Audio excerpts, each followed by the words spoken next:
And now, broadcasting from deep behind enemy lines in the occupied territory of the Socialist Republic of California, your host, former California State Assemblyman and Governor candidate, Tim Donnelly. Here they go again. Gun control extremists pushing their insanity, their unconstitutional infringement of your natural rights. And people are eating it up because most people have been brainwashed to believe that guns cause violence. Maybe it's because they watch so many violent Hollywood movies. And of course, the irony is many of those who profit massively off of the propagation of violence and violence for violence sake, violence for entertainment's sake, violence, blood, gore, and graphic violence, all for what? Well, to glorify Hollywood and Hollywood actors and make them heroes when they overcome the bad guy. The only problem is they always use guns. Because in a movie, it'd be kind of boring if you just talked them to death. And, of course, with the threats that we are currently facing, the government just can't be honest and say, hey, we can't help you out. There's nothing we can do.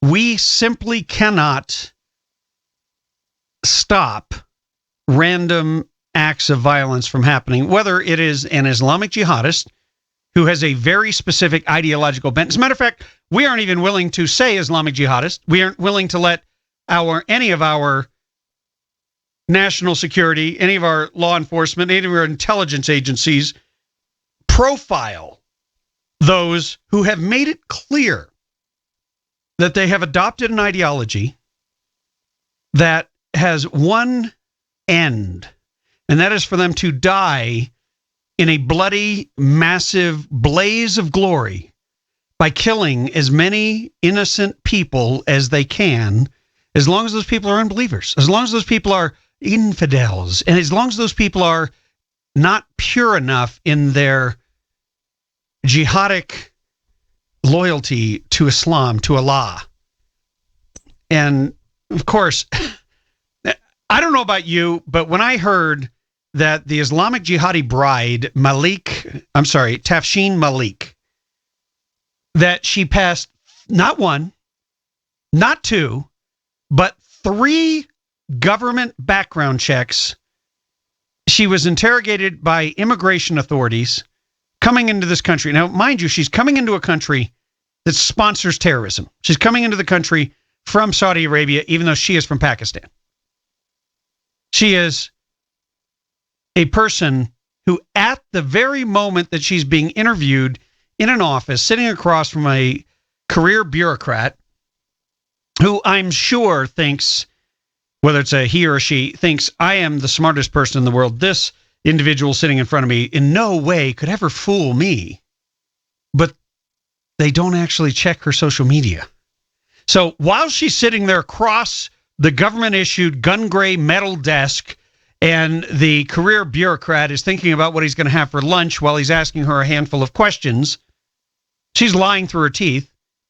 And let's remember, one of the earmarks of a jihadist is they've been given a license to lie. It's called taqiyya. And so, of course, she's going to lie, but she's good at it. So she lies convincingly to not one, but 3 bureaucrats.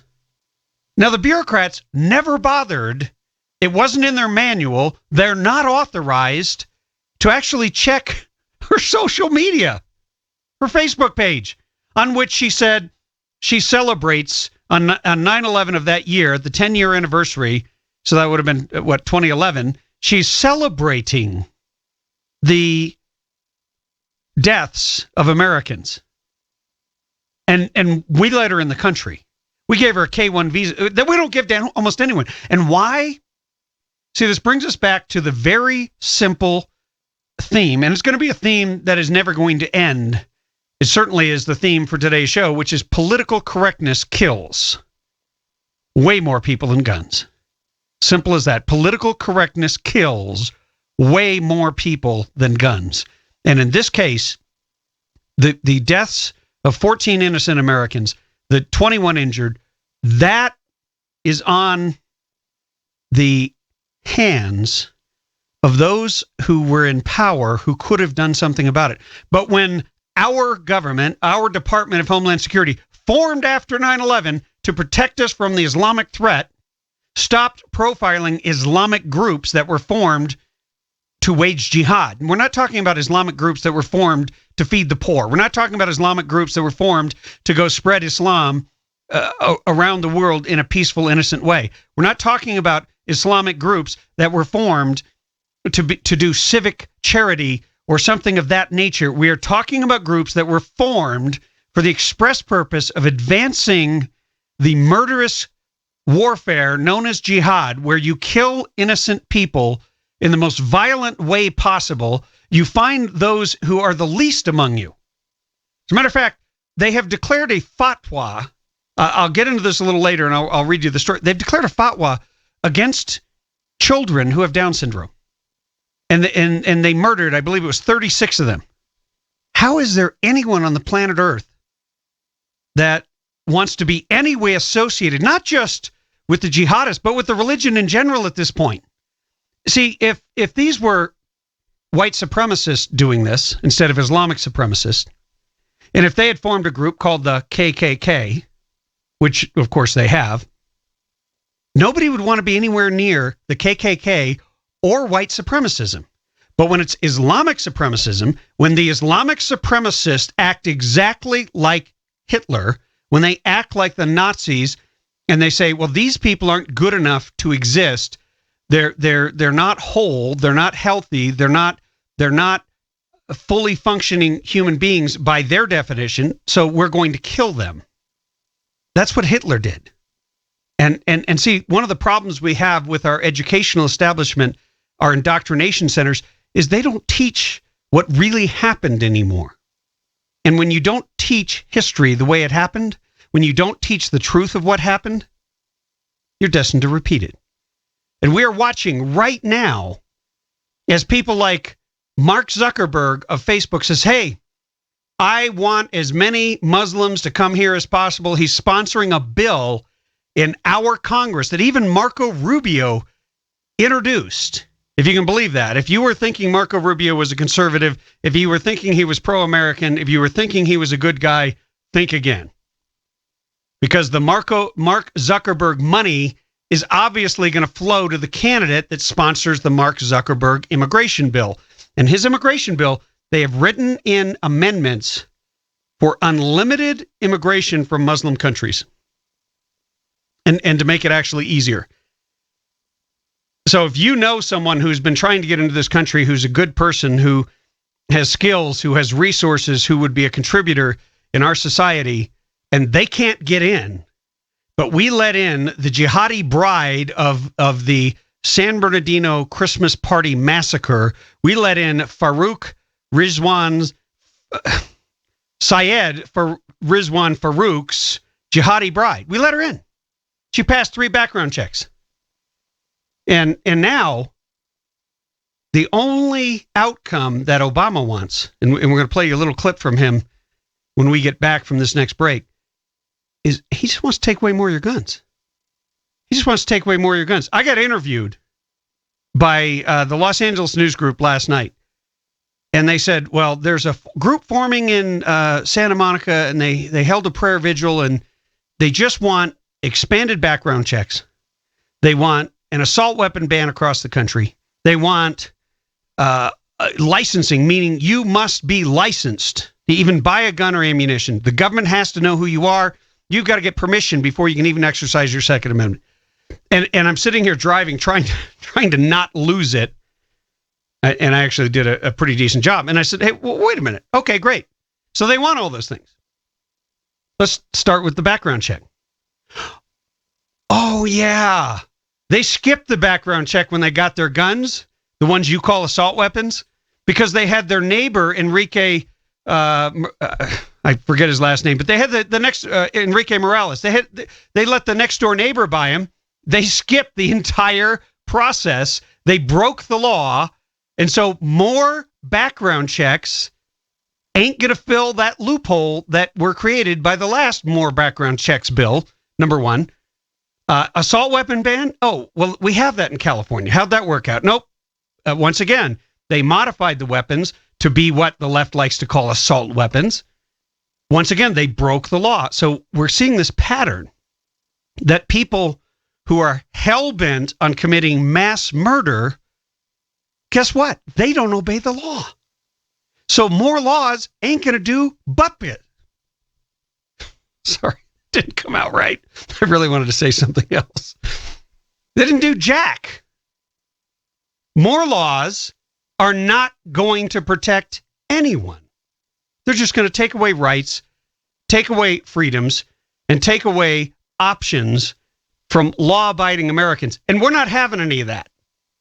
So 323-746-TALK is our number. We'll be right back after this. You know, Obama is not the only one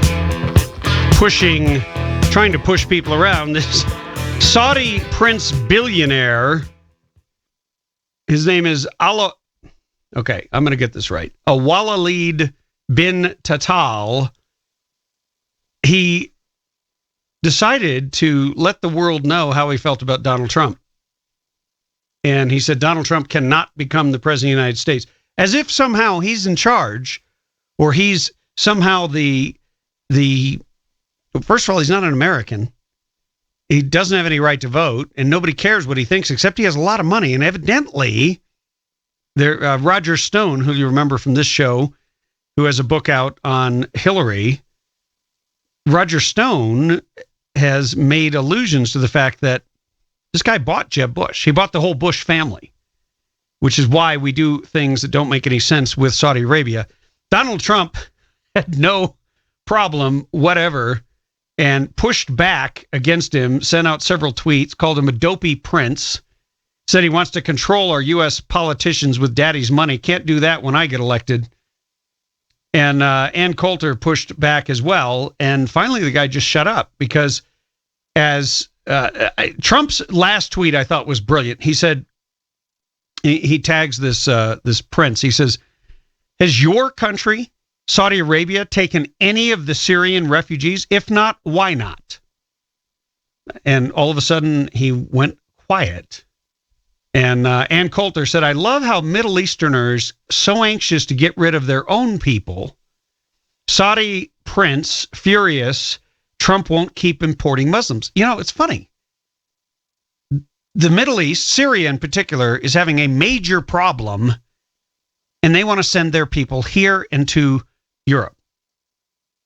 Instead of take care of them themselves, instead of work out their problem, they become our problem. Funny thing. We get the same thing from Mexico and south of the border. They don't want to take care of their people. They don't want to secure the border with the United States. They only want to secure their border with South American countries to keep them out.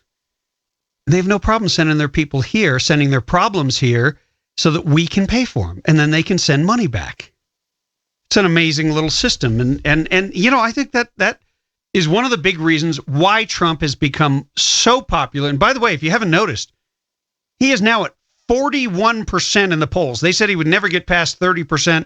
He is now at 41%. He is crushing everyone. Ted Cruz is doing very well, beating him in Iowa. But the last guy who won the Iowa primary went on to not even make it through the entire race. That was Rick Santorum. So, and by the way, we're going to have Carla Marinucci of Politico's California Playbook here after this next break to discuss what's going on with Trump, as well as the California senatorial race, which is getting much more interesting. It's funny to watch the Democrats dividing over the Muslim question. But here's Obama. I want to play a little clip for you. I want you to hear the passion and the excitement and the enthusiasm with which Barack Obama tells you that he's already solved the entire problem and all we need to do is take away your guns. That's the final solution. Today, the United States and our armed forces continue to lead the global coalition in our mission to destroy the terrorist group ISIL. As I outlined in my speech to the nation last weekend, Our strategy is moving forward with a great sense of urgency on 4 fronts. Hunting down and taking out these terrorists, training and equipping Iraqi and Syrian forces to fight ISIL on the ground, stopping ISIL's operations by disrupting the recruiting, financing, and propaganda, and finally, persistent diplomacy to end the Syrian civil war so that everyone can focus on destroying ISIL. I just had a chance to meet with my National Security Council as part of our regular effort to review and constantly strengthen our efforts, and I want to thank Secretary Carter, Chairman Dunford, and Vice Chairman Selva for hosting us and for their leadership of our men and women in uniform. We heard from General Austin, who is leading the military campaign in the region, as well as General Votel, whose special operations forces are playing a vital role in this fight. I want to provide all of you a brief update on our progress against the ISIL core in Syria and Iraq, because as we squeeze its heart, we'll make it harder for ISIL to pump its terror and propaganda to the rest of the world. Now, this fall, even before the revolting attacks in Paris and San Bernardino, I ordered new actions to intensify our war against ISIL. These actions, including more firepower and special operations forces, are well underway. This continues to be a difficult fight. As I said before, ISIL is dug in, including in urban areas, and they hide behind civilians, using defenseless men, women, and children as human shields. So even as we're relentless, we have to be smart, targeting ISIL surgically with precision. At the same time, our partners on the ground are rooting ISIL out town by town, neighborhood by neighborhood, block by block.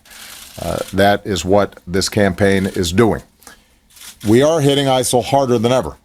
Coalition aircraft, our fighters, bombers, and drones have been increasing the pace of airstrikes, nearly 9,000 as of today. Last month in November, we dropped more bombs on ISIL targets than any other month since this campaign started. We're also taking out ISIL leaders, commanders, and killers one by one.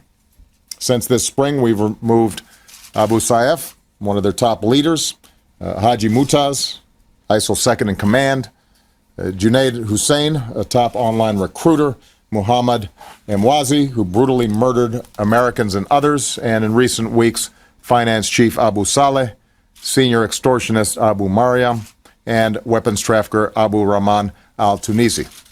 The list goes on. We're going after ISIL from their stronghold right in downtown Raqqa to Libya, where we took out Abu Nabil, the ISIL leader there. The point is, ISIL leaders cannot hide, and our next message to them is simple: you are next. I'm sorry. The point is that he's saying we've already solved it. If you're missing the point, he's reading this list, and if you watch the video, you can see him looking down every 5 seconds. And I don't blame him with all these names, but I think he skipped about half of his security briefings. He has no idea who these people are, when they were taken out, who did it. He's at the Pentagon. He's trying to look like a tough commander-in-chief and salvage his legacy. But his legacy is going to be Islamic jihadism and the hundreds and hundreds of attacks that have occurred, whether they be here or around the world. That's your legacy, Obama. We'll be right back with Carla Marinucci, California Playbook, when we return. Hey, welcome back to the Radio Free California Network. I am Tim Donnelly, your host, former California State Assemblyman and radio governor here in the state of California. And we're going to bring on special guest Carla Marinucci, who is California's Playbook at Politico.com. And you got to go there and subscribe. You'll get some great updates. She keeps you informed on all things California related, at least in terms of politics. Carla, welcome to the show. Good to be with you, Tim. Yeah, it's fantastic to have you. I'm reading an article in Breitbart that is supportive of Loretta Sanchez. Say it ain't so. Give us the facts here.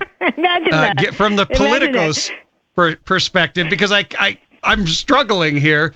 She came out and really touched a nerve with all these different groups like the California Immigrant Policy Center, Asian Americans Advancing Justice, Council on Islamic Relations. I'm used to seeing Republicans get in trouble with these groups. I'm sure I'm in trouble with all these groups. But Yes, you Loretta are. Sanchez, Democrat, what's going on? Yeah, and candidate for U.S. Senate up against Kamala Harris, the other Democrat. Loretta Sanchez got in trouble last week when she went on the Larry King cable show and talking about the aftermath of San Bernardino, said that she believed 5 to 20% of all Muslims were supportive of a caliphate, and would even possibly support the idea of terrorism to reach that goal. And that just created a firestorm in the Democratic Party, as you might imagine. She got criticized from everyone. You mentioned even Hollywood folks like actor Mark Ruffalo went on Twitter and said, called her Islamophobic. She did a press conference again today, Tim, down in your neck of the woods, where she's been endorsed by the Carpenters Union, and basically had to explain that. And it's interesting because Loretta Sanchez is running to the right of Kamala Harris in this Senate race, no doubt about it. And there's a little bit of a controversy. I mean, maybe this won't hurt her in a Senate race. See, but, that's why I'm so fascinated by this story, because we have found, and there are a number of polls out, that 45% of Democrats have an unfavorable view of Muslims. Didn't say terrorists, didn't say jihadists, just said Muslims in this particular poll, compared to something like 75% of Republicans. But every time you turn around, there seems to be growing support among even Democrats in favor of someone like Donald Trump, who has been so outspoken. And last week we pulled on, we pulled on Jimmy Carter, and I ran a YouTube clip of Jimmy Carter after the after the Iranian hostage crisis. Jimmy Carter came on television and he said, effective midnight tonight, we're kicking the Iranian diplomats out of the country and breaking off all relations. We are cutting off all aid. We're cutting off all commerce, including food and medicine. And number 3, we are going to seize all money belonging to the Iranian government or traceable in any way. And number 4, we are stopping all Iranian immigration. This was over the hostage crisis. So Donald Trump has been out-Trumped by none other than liberal Democrat Jimmy Carter. Well, it's interesting what you said, because I think obviously the San Bernardino issue has sort of ramped up this talk. And what Loretta Sanchez said today, I thought was interesting. She said that she did not back down from the comments, by the way. She said that she has relied on experts that include the Harvard University Press, Pew Research, BBC, and other, she said, world leaders that she's talked to. She's on the House Armed Services Committee, and she said that estimate, the 5 to 20% globally of Muslims who may support a caliphate and whatever ends to get there. She said that has been verified by a number of people. That's what she said today. Now, she said in the United States, I don't believe it's that high. I think American Muslims are patriotic. They're people that care about this country, and they're just as appalled with the San Bernardino incident as everyone else. But she said on a global level, she just didn't back down from that statement, and said that the studies show that there are estimates as many as 20%.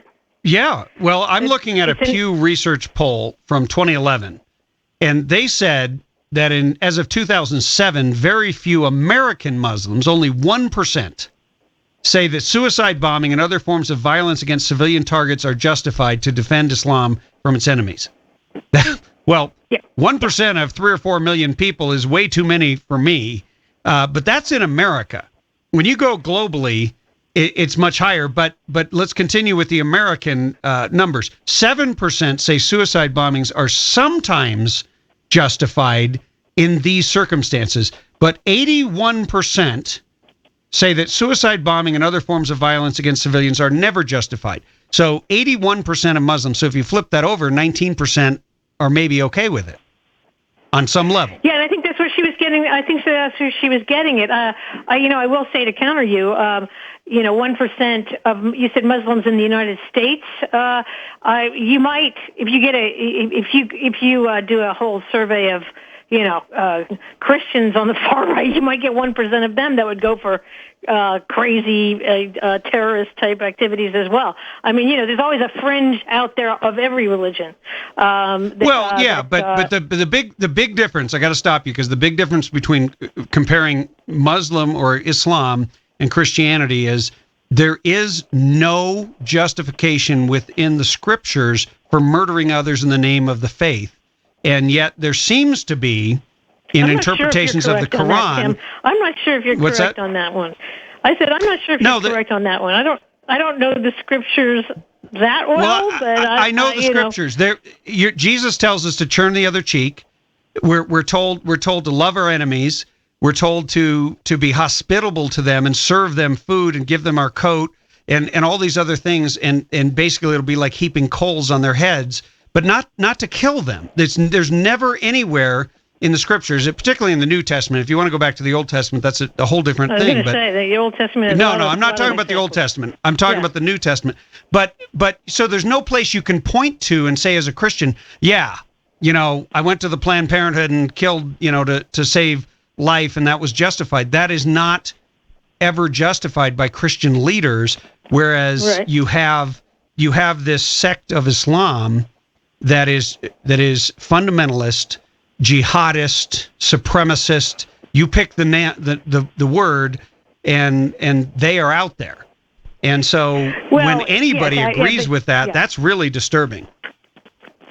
Well, I think the interesting part about this whole discussion is how, now it's part of the mainstream discussion of a Democratic Senate race in California, which you never would have predicted before. And in fact, in talking to Rocky Chavez, who's the Republican, the leading Republican in that race, he was one who told me last week he believes that there should be that no-fly list. He agrees that no-fly list should be banned from buying guns, even though he's a member of the NRA. He's actually he's sort of maybe more to the. You can't even talk about Rocky Chavez in this show. That guy he's a Democrat. He's not a Republican. Look, I might actually. Here's the crazy headline for California Playbook. Tim Donnelly might actually have to support Loretta Sanchez for U.S. Senate if she keeps making sense. I know. Presses, as we say. But see, here's the thing. The American people know, and they're beginning to figure out, that the government can't protect them. The government can't even. You take a look at what happened in San Bernardino. We have a DHS high-level guy who just did an interview with Megyn Kelly this past week. We ran it on the show, and he said that his efforts to investigate Farouk in particular were shut down because of political correctness. And maybe they would have got that guy. Maybe he'd be in prison right now instead of having killed, two members of my community and a dozen others. To be clear, I think Loretta Sanchez is absolutely correct when she says American Muslims here, the vast majority are as appalled by this crime as anybody. Are absolutely willing to criticize it and to get out in front of this. I mean, I think that's every experience I've ever had. And I've traveled also all over the Muslim world in Indonesia and Morocco and other places. I mean, we're looking at a fringe murderous cult when you talk about ISIS. Well, sure, no one on this show is alleging anything differently. What I am saying is, in terms, everybody thinks, okay, let's empower our government to protect us. That means more gun control, take guns out of the hands of American citizens, and give more power over the government to spy on us, to do all this stuff. And then we look at what the government has done with the power we gave them. They shut down an active investigation into the killer because he was a member of an Islamic group. And it was an Islamic group that was dedicated to jihad.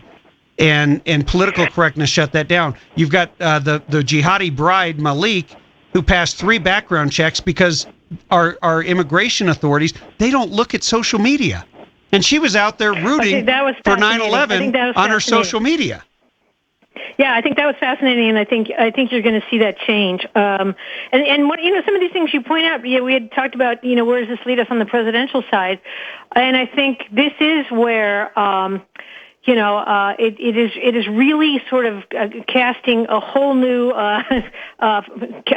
light on how people are making their decisions on the presidential side as well. I mean, Trump has been doing very well. But now we're seeing some issues where people are saying, look, we may need somebody who knows their way around up there. And some of the conservatives are definitely turning to Ted Cruz. This is where it's going to be so interesting to watch, Tim. We're only 7 weeks away from those Iowa caucuses, and you're watching Ted Cruz, take the number one position. And remember, he's got $65 million in the bank.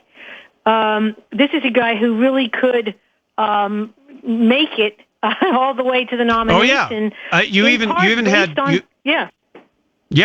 Rush Limbaugh criticizing Donald Trump's attacks on Ted Cruz as not being what a conservative would do. There's some divide within conservatives, but here's where I think there is an opportunity in a strange bedfellows of Donald Trump and Loretta Sanchez, which is it's not trusting government. It's being against the establishment, whether it's Republican or Democrat. It's political, and it's failed. And Ted Cruz is starting to tap into it a little bit more. But if Loretta Sanchez starts coming out and talking strong on guns, she may pass Kamala Harris. I don't know if you're going to see her do that. I think that's remember, she is a Democrat who's been in Congress for 20 years. She is on the House Armed Services Committee. She's on the Homeland Security Committee. And I think that she is more moderate than Kamala Harris, and that is the calculation she's running on. Remember, we have this top 2 primary in California, Tim, and that means you're almost certain to get 2 Democrats in that general election contest. Well, yeah, if Rocky Chavez is the best hope on the Republican side, and he's talking about the terrorist watch list or the no-fly list, the no-fly list is notoriously filled with innocent people who had nothing to do with anything. I asked a simple question earlier today of my chief engineer. I said, look, if there are terrorists in this country who are on the no-fly list, let them try to buy a gun. And what'll happen is there's a 10-day waiting list, right? Alert the authorities and then have them pick him up and arrest him. I mean, instead of just denying them the right to buy a gun, why don't we get them out of our country if they're on the no-fly list and they're terrorists or suspected terrorists? I mean, it just doesn't make any sense. Well, Rocky's argument, I talked to him on this was, and he says he's an NRA member, why not be safe than sorry? He understands that some people are on the no-fly list that shouldn't be. I'm sorry. Said, I served with him, and he is nothing less than a moron. I cannot abide that guy representing us on this side. There's other candidates, but they haven't made any headway, unfortunately. That's right. So you're going to get probably 2 Democrats. You're probably going to get 2 Democrats. I think you're right. I think you're right. But I'm going to reach out to Loretta Sanchez and find out where she stands on guns. Maybe get her on the show. Yeah. But I hope, as always, I want to hear it.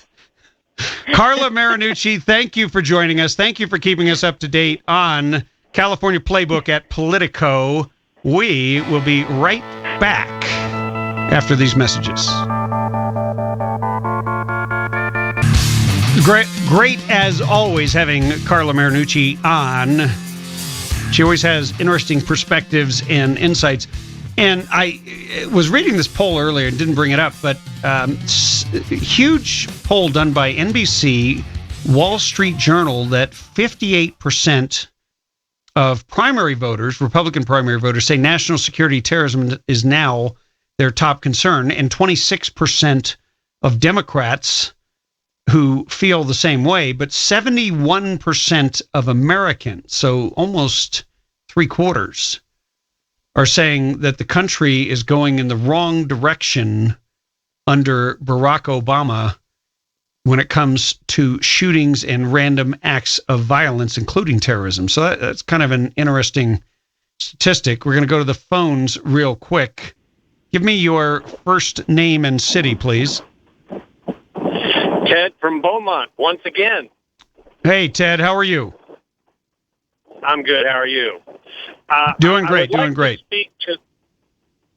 I'd like to speak to the point you made earlier about some groups calling for the ban of assault weapons, if I may.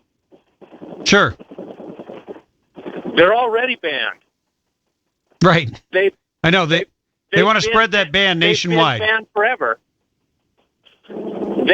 I guess they haven't read the Bureau of Alcohol, Tobacco, and Firearms own criteria of what constitutes an assault weapon, and there are several things that those weapons they want to ban do have, but they're missing the most important one: the selector switch that enables that firearm to be either full automatic or semi-automatic. If they don't have that, they're not an assault weapon, it's just a semi-automatic rifle. Right. But see, in California, they're way past that because, as you've already stated, that's already been banned here. And they also have a California assault weapon ban that bans scary-looking guns that have pistol grips and other features. As a matter of fact, when I was in the assembly, I was asking the author of a bill who wanted to spread the California assault weapon ban nationwide. I asked him what constituted that. And he said, oh, well, it's, I think it's maybe, well, kind of superficial things. And then he mentioned silencers. I was like, wow, those have been banned since the 70s. But they're already illegal. Right. I know, but the guy that wanted to spread the ban nationwide didn't even know what was in the ban. Ted, thanks for the call. We will take more of your calls when we come back.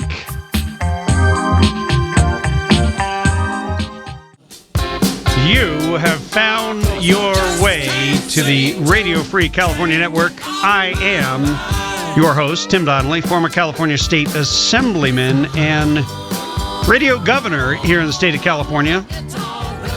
And there are some strange things happening politically. One, nobody seems to be able to take down Donald Trump, even though Ted Cruz is creeping up on him. He's leading in the state of Iowa. There's a new poll out by Monmouth University has Donald Trump at 41% and everyone else way, way, way behind. Second place goes to Cruz. And then it sort of falls apart from there with Ben Carson really dropping back in the pack, and Marco Rubio is just treading water. He just can't gain any traction. We're going to play you a little.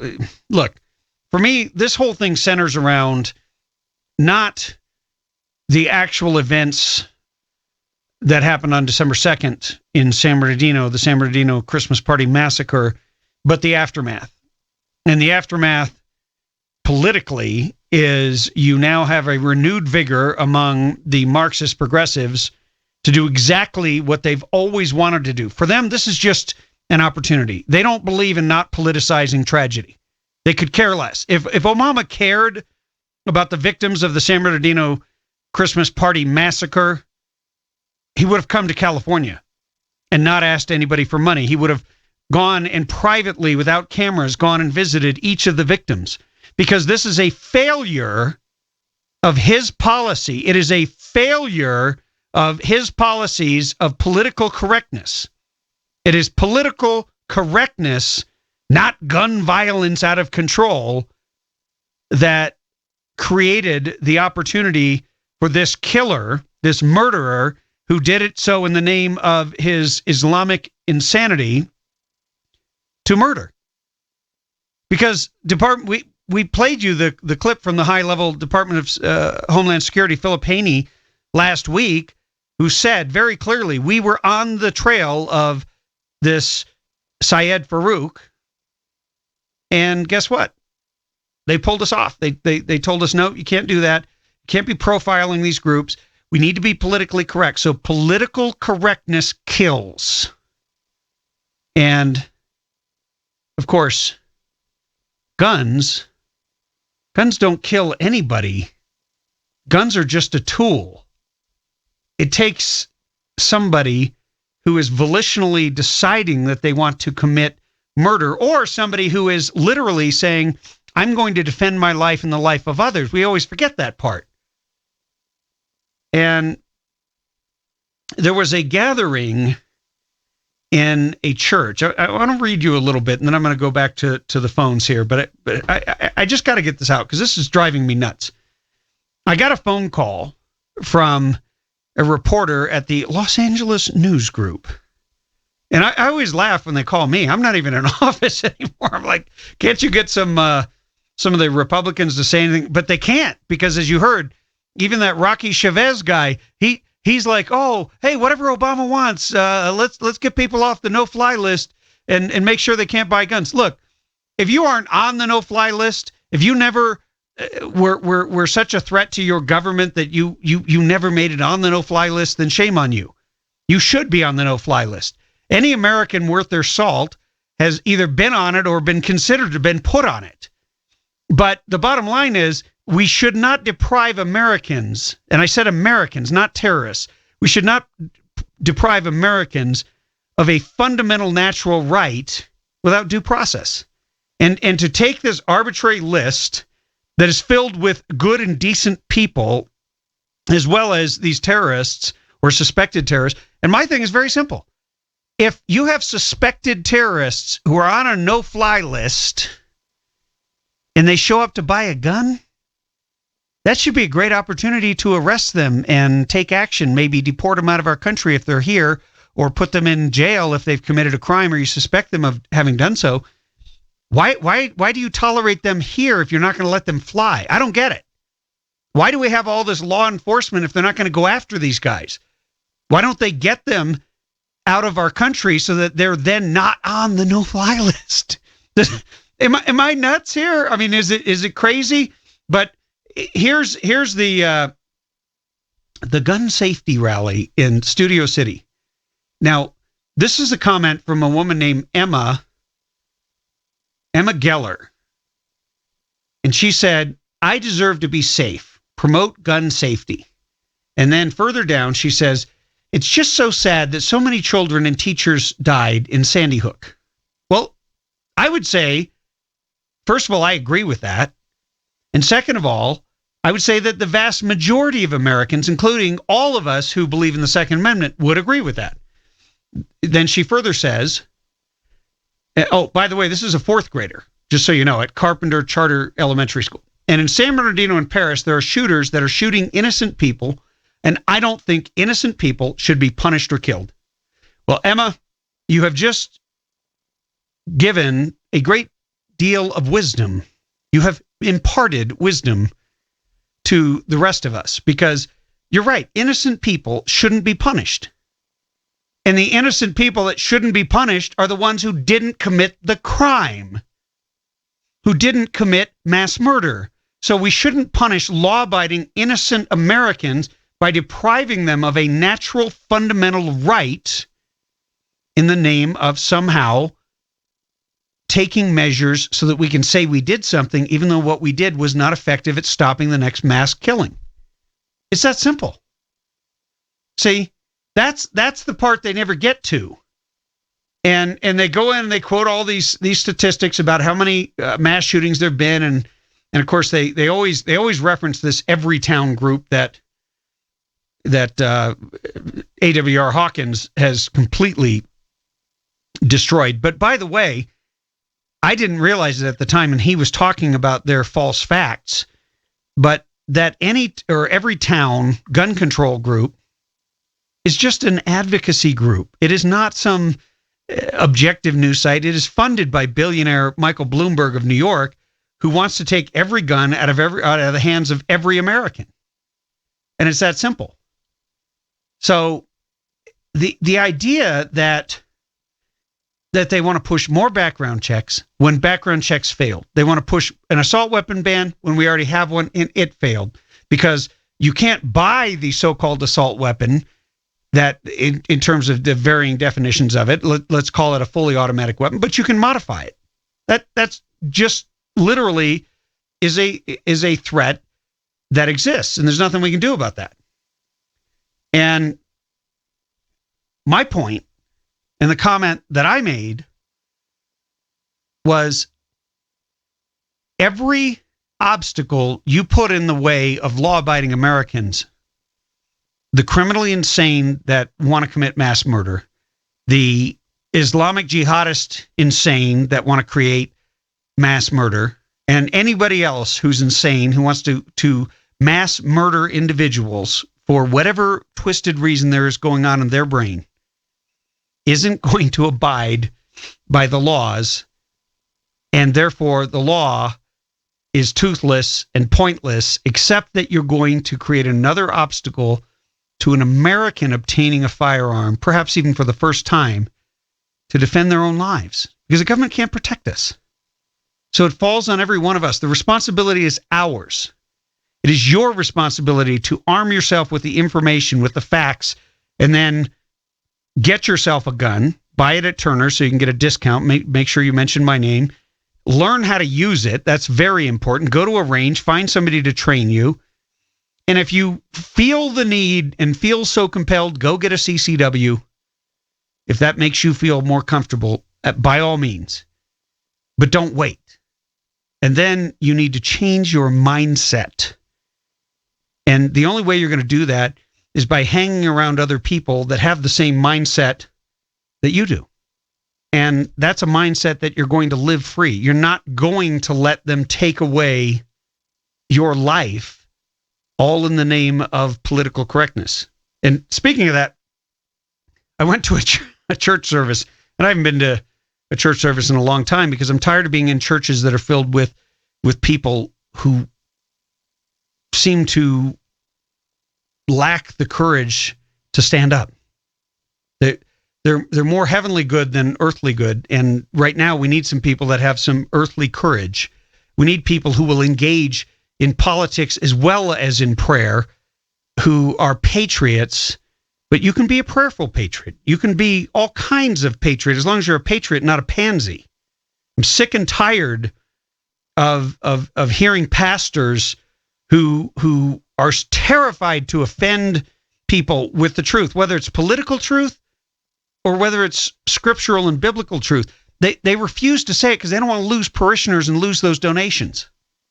Well, I went to a church, they didn't ask donations. And it was a fellowship of patriots, and it was exciting, and it was encouraging. And I got to tell you, I walked away knowing that those men will never allow me to be anything but absolutely true to the principles on which I have spoken and on which I stand. And I can tell you that was a great thing. And that's what you need to do. You need to hang around with people like that. 323-746-TALK is our number. We'll take your calls when we get back from this break.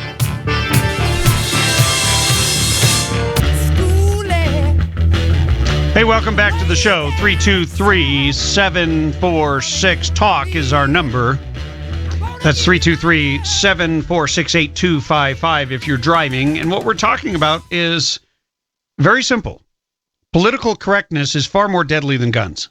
Because a gun, I'm sitting in front of several of them. They are not harming anyone. And every one of them is ready for action, even though I do not keep around in the chamber, just for those of you who are a little bit nervous about life. I don't. That's my safety. But I keep every magazine fully loaded because you never know when you're actually going to need it. And more Americans, a record number of Americans in the past month, are applying for background checks to buy guns. The same background checks that didn't stop the San Bernardino Christmas party massacre killer, Syed Farouk. Didn't stop him, didn't stop his jihadi bride. We let her in the country because the people at Department of Homeland Security are not afraid to offend you. They have no problem offending you. They have no problem spying on you. They have no problem building new facilities in the San Fernando Valley with the express purpose of violating your privacy, of spying on Americans, of looking at everything that you're looking at so that they can keep you silent, so they can shut you up, just like the IRS did. That way they can keep their little scheme going. Look, if the Department of Homeland Security and the personnel at the top, not the average agent. I'm talking about the personnel at the top. If they're too stupid to understand that one of the first places you look at a person before you even have them in front of you, you review their social media to find out a little bit about who they are and who their friends are. And then you ask them questions about it. But in this day and age, it's politically incorrect because they didn't want bad PR. This is the organization that runs the TSA, and they don't want bad PR. Meanwhile, they're profiling infants and grandmas. As long as you're white, we'll profile you. And yet we'll never look at those who actually have sworn some sort of an ideological loyalty to jihad. Oh, we won't look at their social media. We'll just let them in the country. Go to the phones here. First name and city. Jeff from Apple Valley. Jeff, how are you? I'm good. Hey, I wanted to make a comment related to what someone had said on here earlier, talking about a little confusion for some people between Old and New Testament. I'm starting to see a lot of attacks on Christianity. I saw a program where somebody had put a Quran cover and then highlighted some scripture out of the Holy Bible and was trying to show people, look, oh, now surprise at the end, that was all out of the Bible. People were going, oh my gosh, I can't believe that was in there. People need to make a real distinction. A Christian follows Christ. What purpose the old law had is a whole nother discussion. But you are not a Christian if you're not following Christ and don't understand that he came to fulfill that law. So basically, I would just encourage people that are listening, be ready to defend the difference and defend your faith, because there's, I think, another tool that's going to start being used is going to be to pull up Old Testament law and say, well, look what this said. How is this any better? And Christians need to be ready to understand and defend the difference between whatever the purpose of the old law was, but what Christianity is. And I would say in general, just get a red letter Bible and base it only on the words of Christ. And I would challenge anybody to find anything in there that was anything other than peaceful.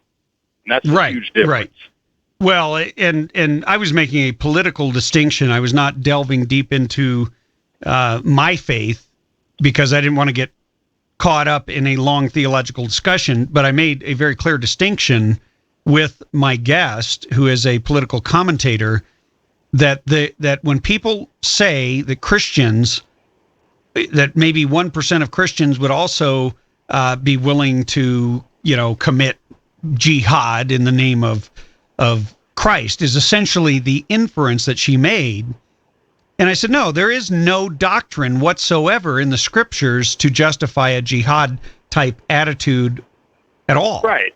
As soon as they did that, they would no longer be a Christian. Right.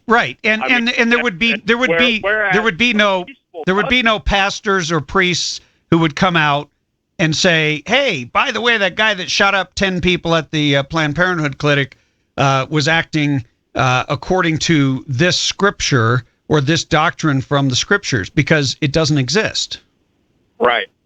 Whereas a peaceful Muslim is choosing to ignore that part of their scripture.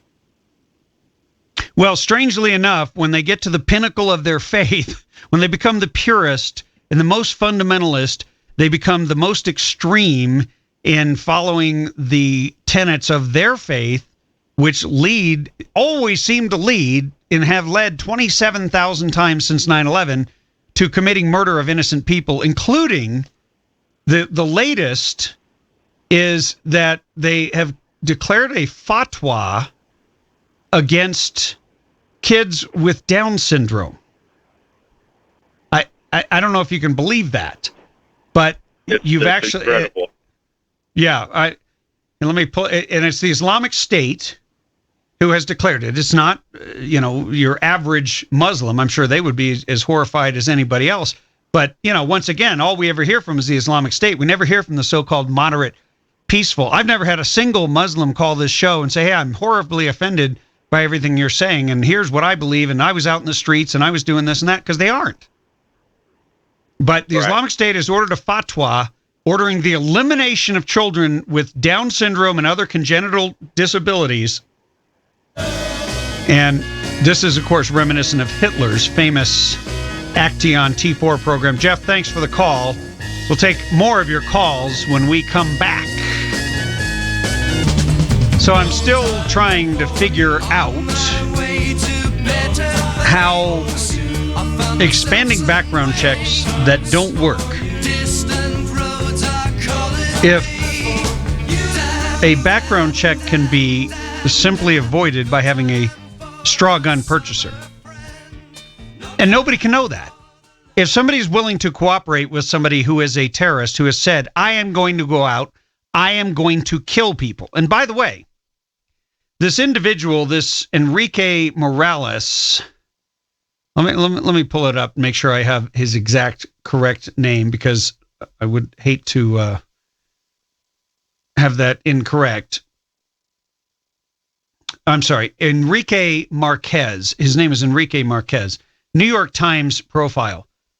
This guy was sort of a bouncer at a bar, and he would then drink later with the customers. It was kind of a long, drawn-out story. I didn't get all of it. He also worked as a security guard at Walmart. When you work as a security guard, you got to have a certain amount of security clearance.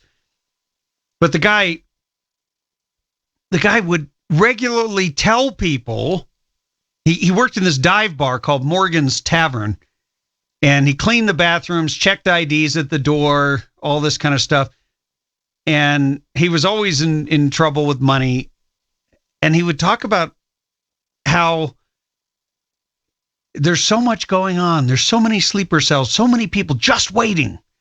When it happens, it's going to be big. You watch. This is how this guy talked every day. And nobody paid any attention to him. He's like the boy who cried wolf. Everybody just assumed, oh, well, he's just joking. Well, he wasn't joking. That's the guy who bought the so-called assault weapons. I say so-called because in California, they have an assault weapon ban that includes scary-looking guns. Anything that has certain features on it that the powers that be have decided are scary. They don't have no problem showing them and showcasing the most extreme versions of so-called assault weapons in movies. Now, mind you, but they don't want them in reality on the streets. They don't want anyone to own a scary-looking gun. And they come up with these and add new criteria to the definition of assault weapon all the time. It's simply an excuse to infringe your right. That's all. Nothing more. It's not a complicated thing. And if people could have gotten over their political correctness, if they could have gotten over their fear of being called an Islamophobe or a racist. Now, look at, we were talking earlier about Loretta Sanchez, who's running for U.S. Senate. She has come out with a strong American position, being in opposition to allowing Islamic jihadists to kill Americans. She also is calling out the Muslim community and saying, hey, look, there's a way too high a percentage who are okay with this crap. And that is absolutely, positively the right thing to do.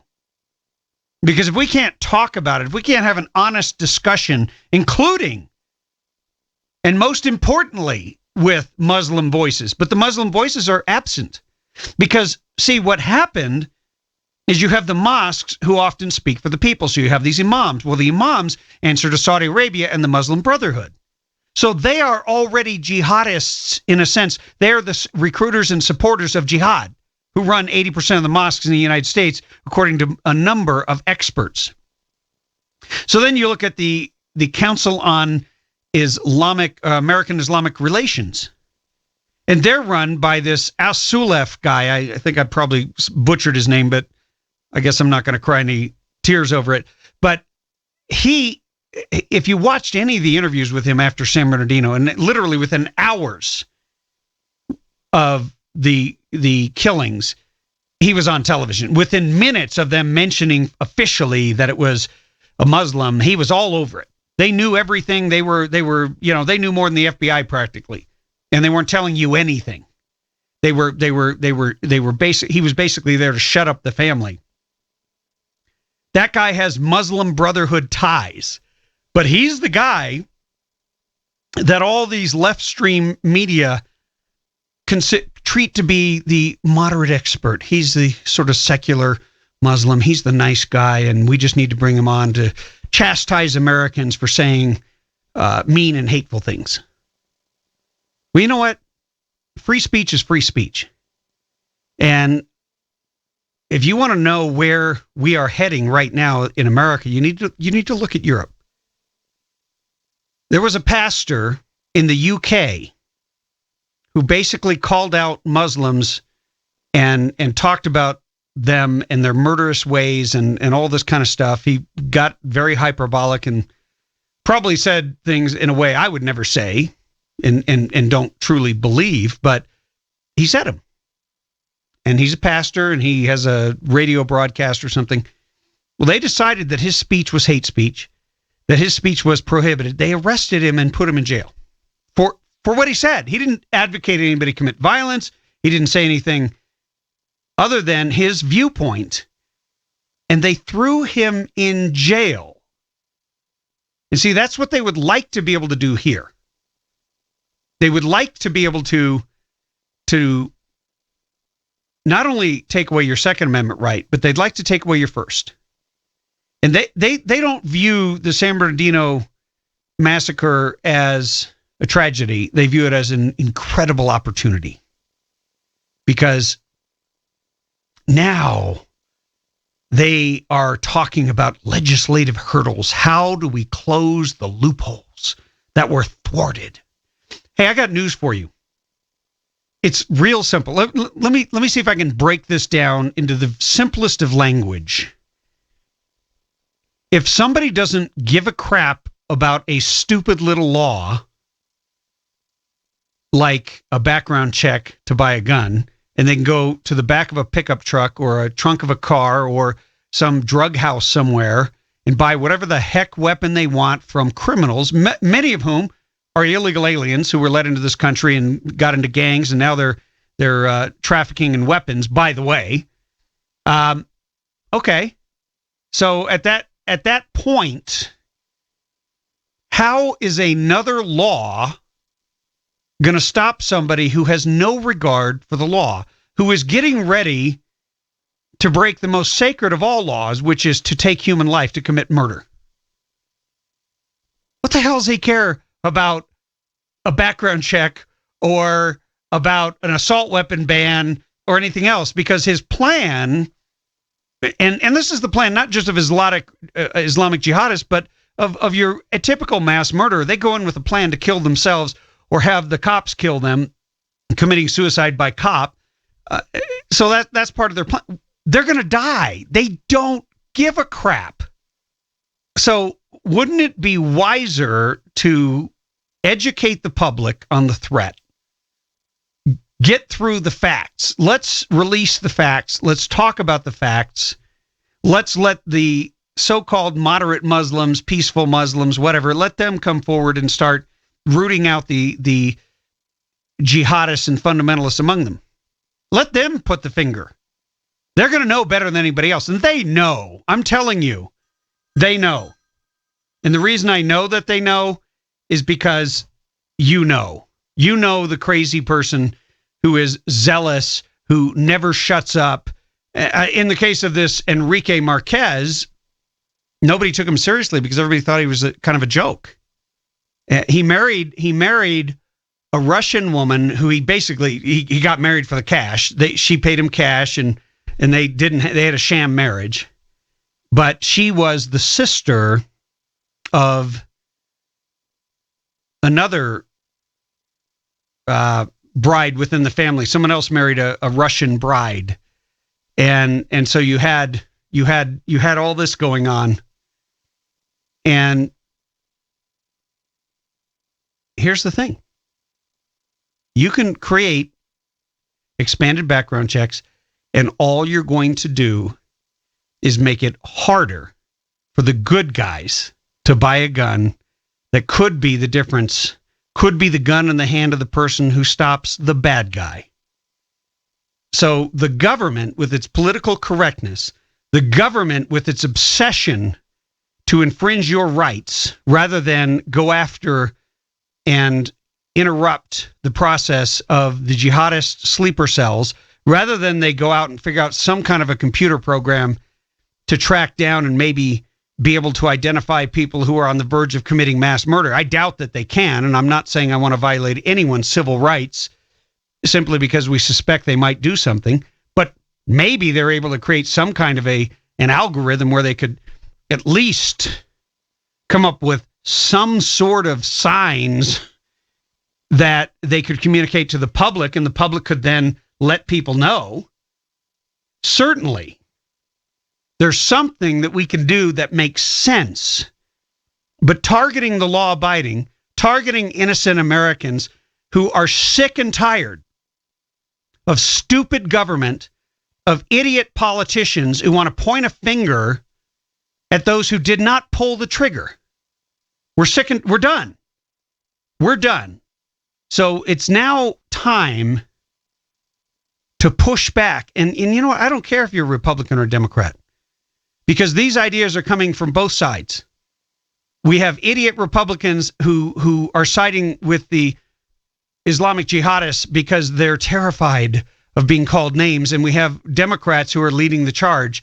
And both of them are wrong, because neither of them is going to do anything to protect you from the next attack, because you're on your own. The government can't do a damn thing. And even the little things they could have done, they've ruled out because they don't want to offend other people. They don't care if you get killed or your neighbors get killed. But God forbid they offend Muslims. God forbid they offend Mexicans with illegal immigration by actually enforcing the law. Because I don't think they realize that most Mexican Americans are Americans, and something like 66% of them support bans on sanctuary cities and other things. But anyway, we'll get into that when we come back from the break. 323-746-TALK if you want to join the conversation. You know, the more we learn about these killers, these jihadists, the jihadists next door, the ones who everybody thought were just nice Americans, but one was born here and the other one we let into this country with virtually no scrutiny. And so when people want to give more power to the government to protect us, and the government's hands are tied by political correctness, except when it comes to taking away your rights, they want to actually make life more dangerous for you by making it harder for you to get a gun to protect yourself than they will for any terrorists. Because as long as the terrorists are Islamic, they will be a protected class with the current crop of politicians we have. And this is not accidental. This is because the Muslim Brotherhood has infiltrated the highest levels of our government. This is not news. This is not something that I'm making up. This is something that experts have identified, and these ties go way high up in the White House. Many people believe that Barack Obama is a member of the Muslim Brotherhood. I can't confirm or deny that that's the case, except that every single time you hear him give a press conference, he almost gets off on lecturing Americans about how bad we are and about how we brought this on, and we just need to be cognizant and protective of those who are Islamic among us, so that they are not stereotyped. Now, this is the same guy that the minute there's a white on black killing in a church, a white supremacist, black victims, he goes off on a jihad against whites. He goes off against the Republican Party, goes off against the NRA, He just can't keep his mouth shut. He has no problem with people ripping down somebody's personal property if it happens to be the battle flag of the Confederacy, because that then became the symbol of evil, not the evildoer. You see, it's the blanket that he wanted to spread. That flag was the blanket that he spread on everyone who was essentially a white Southerner. And he could have cared less. There was no denouncing of any violence there. It was take away guns, take away the NRA, and take away white people. But when it comes to Islam, he expends more of his political capital defending Muslims than he does defending Americans. And he doesn't get worked up. He doesn't get excited. He doesn't get angry over anything that has happened to Americans. As a matter of fact, I have yet to have heard him express any anger about the San Bernardino murders, the Islamic, what I call the San Bernardino Christmas Party Massacre, because that's what it was. And they were massacred because they were not believers. They were Christians and Jews who were killed by two Muslims, and possibly 3. We don't even know. There could be more. And when you read the New York Times article, where it lays out this sort of profile on this Enrique Marquez, this guy talks about there being sleeper cells. He talks about the fact that Farouk did not go forward with the 2012 terrorist attack because they were arresting people all over the place, including in Riverside. And if they had continued their politically incorrect infiltration and targeting of Islamic jihadist groups, then maybe these latest victims would be enjoying Christmas with their families instead of holding funerals. Maybe if the government had done what everyone thinks the government is doing, which they're not doing anymore. They are not spying on the Islamic jihadists anymore. They're spying on you.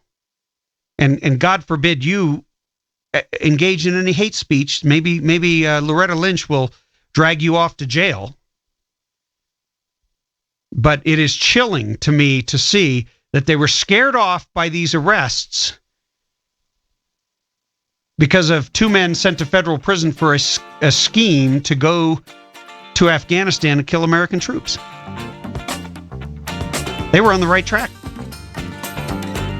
But now they want your guns, they want your freedom, and they don't want to go after the Islamic jihadists. Talk more about it when we get back after this break. Hey, welcome back to the show. This is the Radio Free California Network. I am your host, Tim Donnelly, former California State Assemblyman and radio governor here in the state of California. And I just want to play you a little clip from your fearless leader, the man who pretends to be president. That's the only way I can say it, because he is not a president. I don't even know if he's an American. He certainly seems to have a grudge against this country. He always takes the side of our enemies, and for that, there is no excuse. I just want to play you a short clip of Obama, who, took this short. He took a trip over to the Pentagon, and we played you a little bit of it before. We're going to pick up where we left off, just so you can get a feeling for how excited and how passionate he is, not about making changes to go after the Islamic jihadists in the future and change policy and make substantive reform, such as, I don't know, maybe school up the immigration people to let them know that, hey, by the way, social media exists. It's not 1890. It's like, the year 2015. You might check social media before you believe the first words out of somebody's mouth who says they're not a jihadist when they announced on their Facebook page that they hate America and they're happy that 9/11 happened. So far, ISIL has lost about 40% of the populated areas it once controlled in Iraq. And by the way, sorry to interrupt you there, Obama. Note that he said ISIL, and he will say ISIL every single time. He does that to confuse you because he doesn't want to give credit to ISIS, which is the Islamic State of Iraq and Syria. Deeper into Ramadi. They're working to encircle Fallujah and cut off ISIL supply routes into Mosul. Again, these are urban areas where ISIL is entrenched. Our partners on the ground face a very tough fight ahead. And we're going to continue to back them up with the support that they need to ultimately clear ISIL from Iraq. ISIL also continues to lose territory in Syria. We continue to step up our air support and supplies to local forces, Syrian Kurds, Arabs, Christians, Turkmen, and they are having success. After routing ISIL at Kobani and Tal Abyad, they've pushed ISIL back from almost across the entire border region with Turkey, and we're working with Turkey to seal the rest. ISIL's lost thousands of square miles of territory it once controlled in Syria, and it will lose more. The special forces that I ordered to Syria begun supporting local forces they push south, cut off supply lines, and tighten the squeeze on Raqqa. Meanwhile, more people are seeing ISIL for the thugs and the thieves and the killers that they are. We've seen instances of ISIL fighters defecting. Others who've tried to escape have been executed, and ISIL's reign of brutality and extortion continues to repel local populations and help fuel the refugee crisis. So many people are migrating, said one Syrian refugee. ISIL, she said, will end up all alone. All this said, we recognize that progress needs to keep coming faster. No one knows that more than the countless Syrians and Iraqis living every day under ISIL's terror, as well as the families in San Bernardino and Paris and elsewhere who are grieving the loss of their loved ones. Just as the United States is doing more in this fight, just as our allies, France, Germany, and the United Kingdom, Australia, and Italy are doing more. I got to stop him right there. I just can't. I cannot handle any more of this moron. He is so dispassionate. It's as if he could give a crap. He doesn't care about the victims in San Bernardino. He says it as if he were saying, "Hey, I'd like a little bit more ice cream, please," or "I'd like cream in my coffee," or "I'd like whatever." It is disgusting. It is despicable. What he ought to be talking about is how that jihadi... I know if I use the B word, then I might get bleeped, and I don't know if it's legal, so I'm not going to use it. But the jihadi bride that U.S. officials who are supposed to be screening people to keep them out. You're supposed to be screening people to protect this country. That's why you have a job and a pension and all the benefits that go with you being employed. And why in the world they would allow a policy and endorse a policy that doesn't let them look at and use social media to determine what is in the mind of an individual is just stupid. There is no other way to say it. There is no possible explanation for why you would block out and not include somebody's social media posts when they're coming from a region that is known for hating this country. You might have a little bit of curiosity into what's going on in their mind, because people often post things on social media, and I know that employers in this country look almost immediately whenever they're looking at a person, and oftentimes before the interview, so they can then ask an embarrassing question in the interview to try to ferret out the truth about something that makes them uncomfortable. Instead, this jihadi bride passed 3 tests. So all the talk about how you were bombing all these people you didn't even know about until somebody handed you a piece of paper today, because you skip all the security briefings, because you think that Americans like me are a greater danger to this country than Tashfeen Malik. I got news for you. That man and that woman ended life for 14 families. They snuffed the joy out of 14 households and affected the lives of thousands and thousands of Americans just before Christmas. So when you talk that way and you don't care, you infuriate us, because it's clear that you actually have a lot more compassion for Malik's family and Farouk's family than you do for Michael Wetzel's family or Eva Velasquez or Nick with the strange Greek name, the Jewish guy. All these different victims, you don't care about them. You don't know who they are. My producer just sent me a text saying that I should use an even forceful word and get in even more trouble. Thanks a lot. I think I'll go to the phones now and keep myself from getting kicked off the air. I'm just getting really, really worked up. Barbara from Apple Valley. Barbara, welcome to the show. Yeah, thank you, Tim. Boy, you are so spot on tonight. I'm telling you, I love your show. And I only listen to radio, but it's my understanding that tomorrow CNN is holding the Republican debate. And, yes, and by the way, newsflash, yeah, I'm going there. Yeah. I don't know if they'll let me in, but I am going to be there. Well, good luck, world. Yeah. Okay. Well, that'll be great. At least we'll be represented for a change.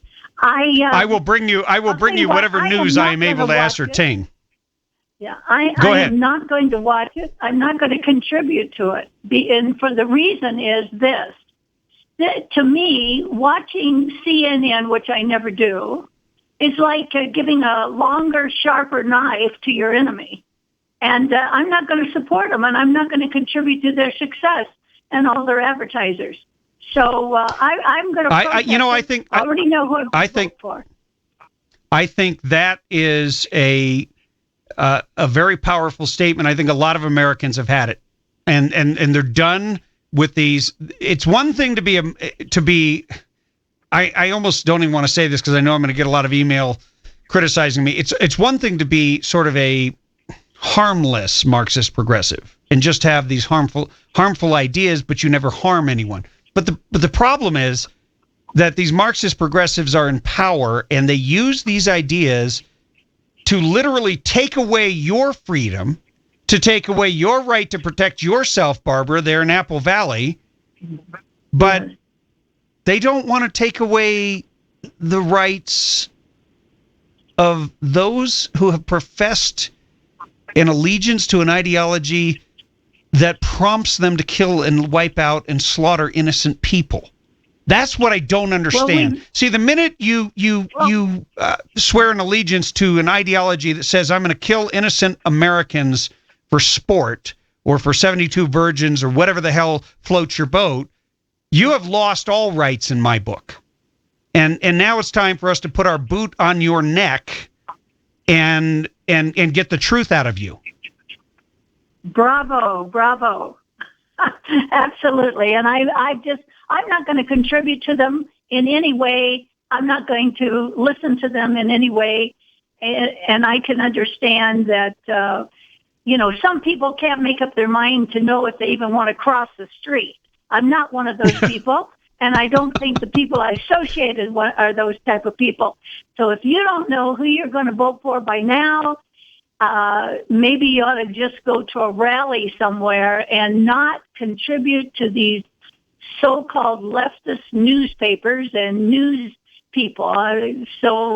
You can get all your information online as well. You can watch videos that are produced. Radio, right? Yeah. Of course, you should listen. I get it on 960. I listen there all day, so that's what I do.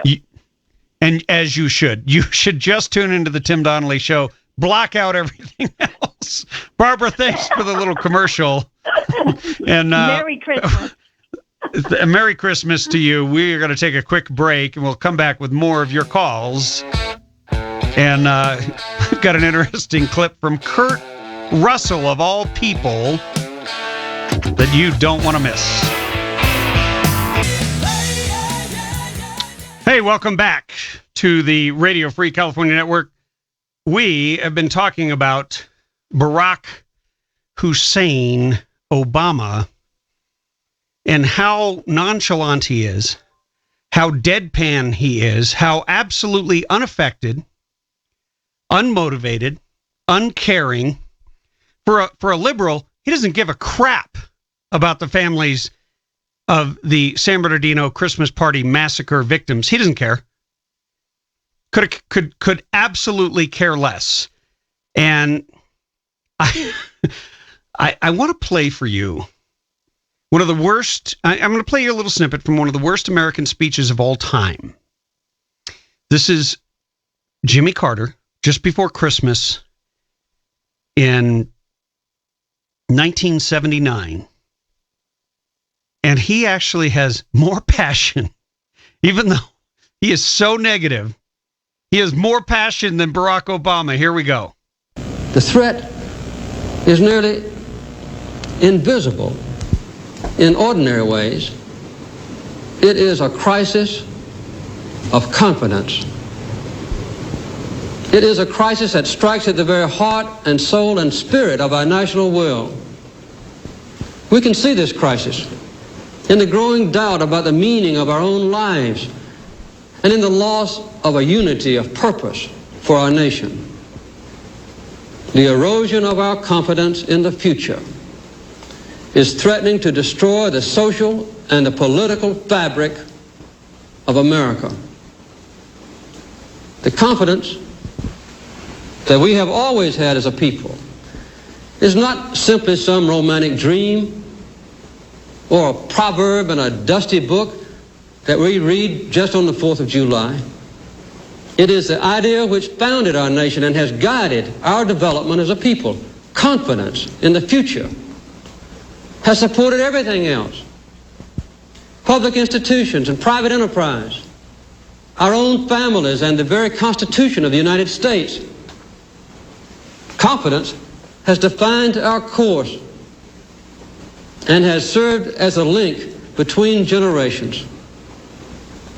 We've always believed in something called progress. We've always had a faith that the days of our children would be better than our own. Our people are losing that faith, not only in government itself, but in the ability as citizens to serve as the ultimate rulers and shapers of our democracy. As a people, we know our past, and we are proud of it. Our progress has been part of a living history of America, even the world. We always believed that we were part of a great movement of humanity itself called democracy, involved in the search for freedom. And that belief has always strengthened us in our purpose. But just as we are losing our confidence in the future, we are also beginning to close the door on our past. In a nation that was proud of hard work, strong families, close-knit communities, and our faith in God, too many of us now tend to worship self-indulgence and consumption. Human identity is no longer defined by what one does, but by what one owns. But we've discovered that owning things and consuming things does not satisfy our longing for meaning. We've learned that piling up material goods cannot fill the emptiness of lives which have no confidence or purpose. The symptoms of this crisis of the American spirit are all around us. For the first time in the history of our country, a majority of our people believe that the next 5 years will be worse than the past 5 years. 2/3 of our people do not even vote. The productivity of American workers is actually dropping. And the willingness of Americans to save for the future has fallen below that of all other people in the Western world. As you know, there is a growing disrespect for government and for churches and for schools, the news media, and other institutions. This is not a message of happiness or reassurance, but it is the truth, and it is a warning. And now you can see why Ronald Reagan kicked his can. I mean, I could deconstruct this speech for hours, but we don't have that because we're going to hit a hard break here right now at the bottom of the hour. When we come back, we'll talk about that. We'll take your calls. And then later on, I'm going to play you this great clip from actor Kurt Russell. Whatever you do, don't touch that dial. Hey, welcome back to the Politically Incorrect Radio Free California Network. I am Tim Donnelly, your host, former California State Assemblyman and radio governor here in the state of California. Going to go to the phones real quick. We got Mike in Wrightwood. Mike, welcome to the show. Hey, thanks. Any of those people out there that are listening that might have anything to do with ISIS or anything else, I'm just going to let you know, man. I'm going to be looking for you, and I'm going to have other people looking for you. And the way they dragged that lady out of the car is the way they're going to drag you out. Because I'm not going to sit her back, be somebody who served this country and captured a hell of a lot of these people and allow our government to not do their jobs. We should have a real simple process in this country. If you're going to come here, you follow the Constitution to the letter, you abide by our rules. And if you cannot do that and expect to live by any other rules other than ours, then you don't come here. The Quran is 100% against our beliefs. I keep studying it, and I keep going over it as I'm working on my book, and I get more frustrated by reading how I hear about people talk about this loving God. But you know that the fuel of fire that they talk about in hell is fueled by all those that are non-believers, and it specifically states Jews and Christians.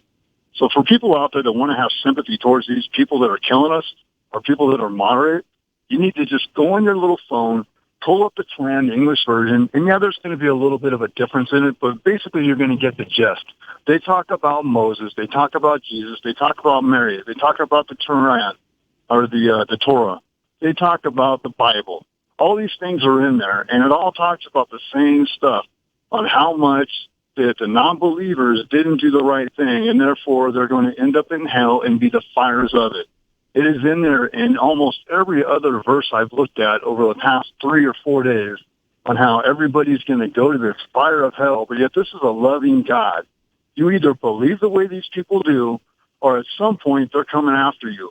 And until people get that and start standing up, and until these politicians get their heads out of their rear ends and start seeing that we're allowing an unconstitutional teaching in our country, and then we're begging for people to come here, we need to train them over there, and they need to do just what we did, fight for their own country, fight for their own homeland, because if they're not going to fight over there, they have no business being in a country that was formed by people who fought to be free to give other people freedom.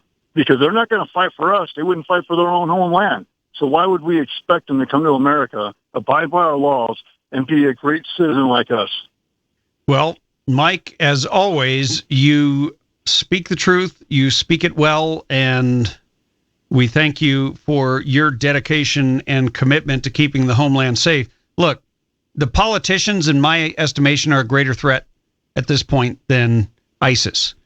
The politicians and their politically correct agenda have killed Americans on American soil, as well as killed countless Americans in combat, but that's a separate issue. This issue here has to do with whether or not we're going to begin to speak the truth and understand the nature of evil that we are facing.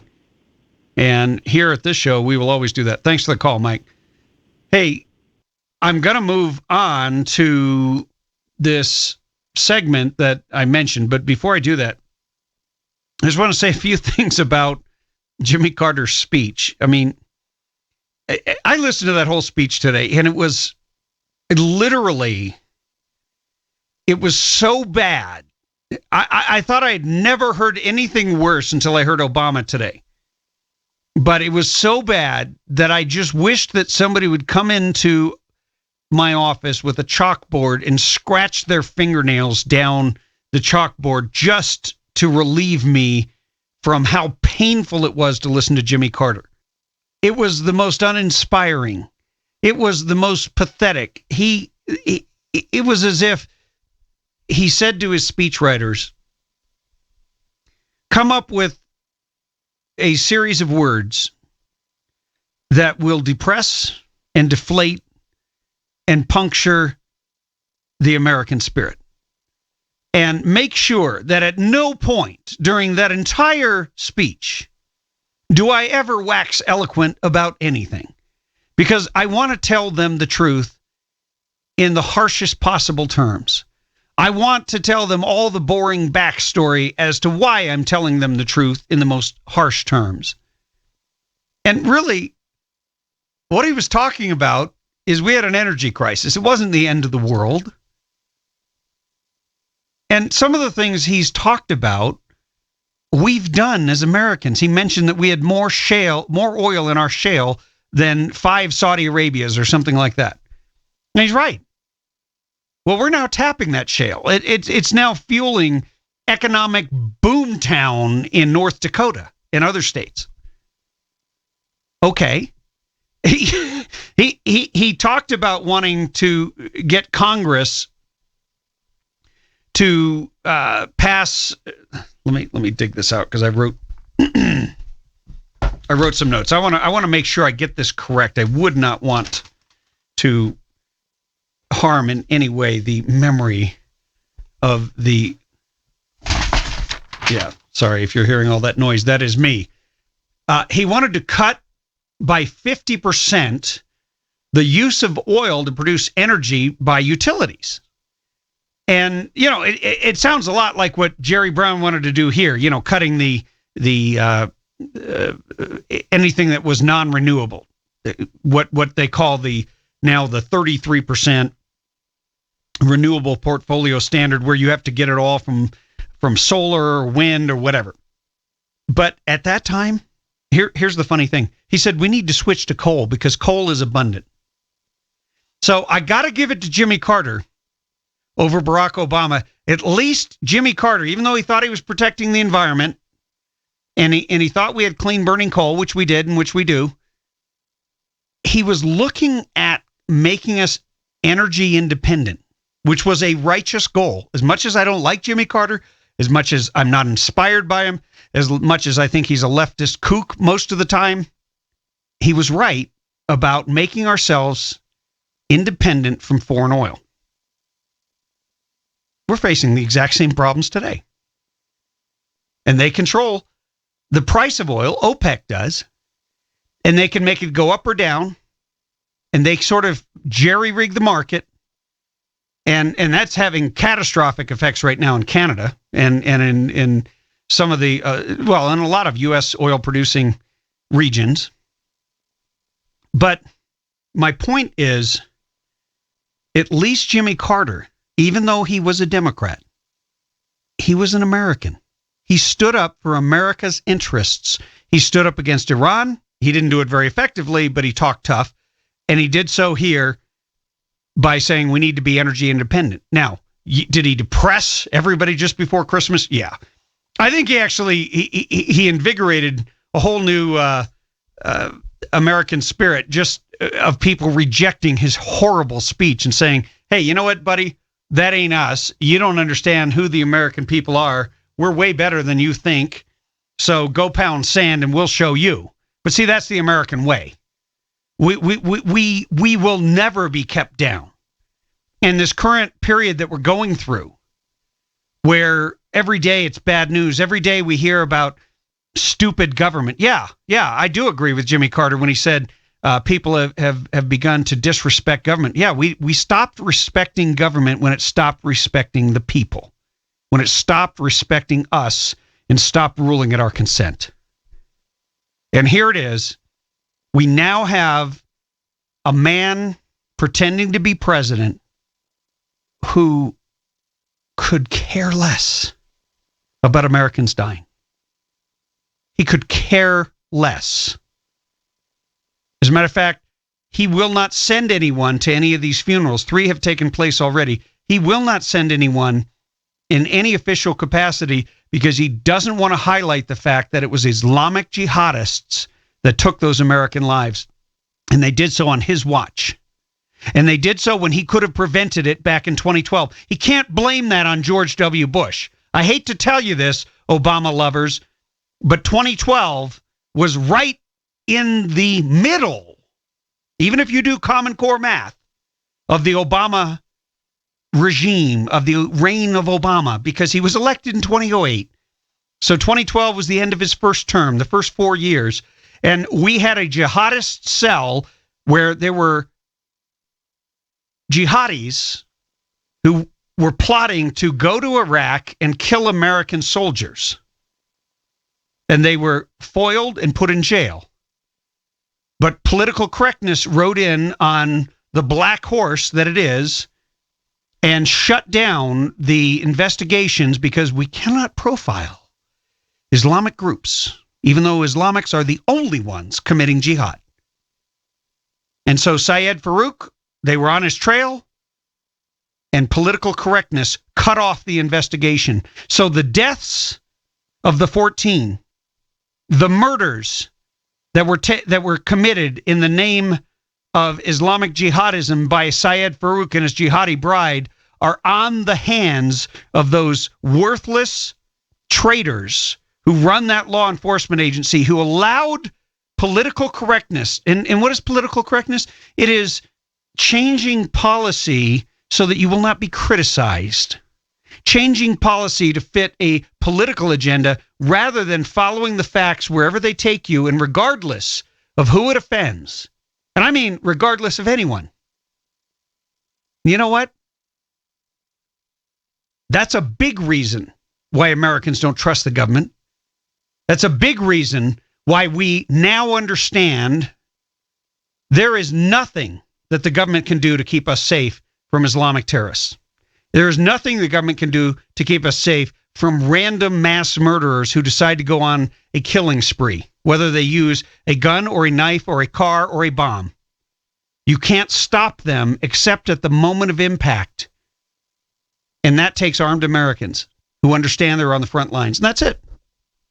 All the rest of it is just an infringement of your freedom in the name of pretending to do something so that you can keep the same worthless people in power. And I think a majority of Americans are coming to the same conclusion, regardless of political party, that the idiots in charge have done nothing but screw it up and make it worse, and they have cost us the lives of our family and friends in the San Bernardino Christmas Party Massacre. 323-746-TALK is our number. We'll be right back with a Kurt Russell rant that you will not want to miss. Well, here he comes. This is Kurt Russell going on a rant that sounds remarkably like something I might say. Give it a listen. The Quentin cult, if you will, is like 23 years old, starting with Reservoir Dogs, right? Mm-hmm. And that was, he's sort of the guy who introduced the idea of violence as attitude, violence as fashion, violence as style. You know, it wasn't exactly dealt with in an earnest, this is real way. It's, right. You know, it's a swagger thing. Yeah. I was just looking in the New York Times this morning, and they interviewed, the guy interviewed many people from the Midwest and from the West about San Bernardino. Mm-hmm. And the basic conclusion is that there's everybody out there has this feeling of anxiety about when's the next one. No, I think so what? How you connect the dots for me? I think that there's a feeling about shootings and violence that's different now in 2015 than it was in the mid-90s. Oh, sure. It's not the 90s, and we're in 2015. But Quentin's doing the same game, more or less. Quentin does what he does. Yeah, Quentin's, he's like painting a picture. He's like writing a story, or he's like a filmmaker. Right. No, I think that to mix and match reality with fantasy is something I don't understand, but that's just me. Yeah. I think that we should understand the difference. I think that, to mix today's politics with for instance, in this case, a tale about a fictional tale about just right after the Civil War. I'm not talking about politics. I'm talking about ground level, water table, a feeling that's in people's bones that this New York Times piece was talking about. People are genuinely, between Paris and San Bernardino, there's this thing that sudden violence as a normal day-to-day aspect coming from the gun culture, coming from everything else. It's a different vibe, I don't understand the concepts of conversation of the gun culture. We've lived with guns since, the 7th century or something? I don't know. We all know that right now, guns is a trope. It's it's not a trope, it's a totem, it's a metaphor that disenfranchised white guys need. It makes them feel good because they're being... You can say what you want. I don't agree with that. So it's not my thing. But it's statistically... you can look. If you think gun control or something like that is going to change a terrorist point of view, I think you're out of your mind. I think I think anybody is. I think it's absolutely insane. The problem we're having right now is that we don't have the concepts of how to turn it around and say, you may think you've got me worried about what you're going to do. Dude, you're about to find out what I'm going to do. Mm-hmm. And that's going to worry you a lot more. And that's what we need. That will change the concept of gun culture, as you call it, to something of reality, which is if I'm a hockey team and I got a guy bearing down on me as a goaltender, I'm not concerned about what he's going to do. I'm going to make him concerned about what I'm going to do. I get that. To stop him. That's when things change. So then you go to movies and you say, what does that got to do with nothing? Movies are movies. It's like a painting. That's like a song. That's like a book. It's like, to me, now what's fun about movies, and what, for instance, in this one, what Tarantino does is there's a genre here. It's the Western genre. And like the sci-fi genre, it allows you to ask the big questions. That's hard to do in other genres without looking silly or looking funny. But in these genres, I think you're allowed to. And I like the fact that what Quentin does with this is he asks some real big questions about America, about race, about individuals' attitudes, about really about love and hate. He pulls it in, and he's doing his Quentin Tarantino world, which I personally think is and does belong on film. Hey, we're gonna have to cut him off there. We're gonna play this clip for you again. When you have liberal journalists, leftist journalists asking if the gun culture is all about disenfranchised white guys trying to feel like they're in control. This gives you a little bit of an insight into how they view us. But I love Kurt Russell's analogy.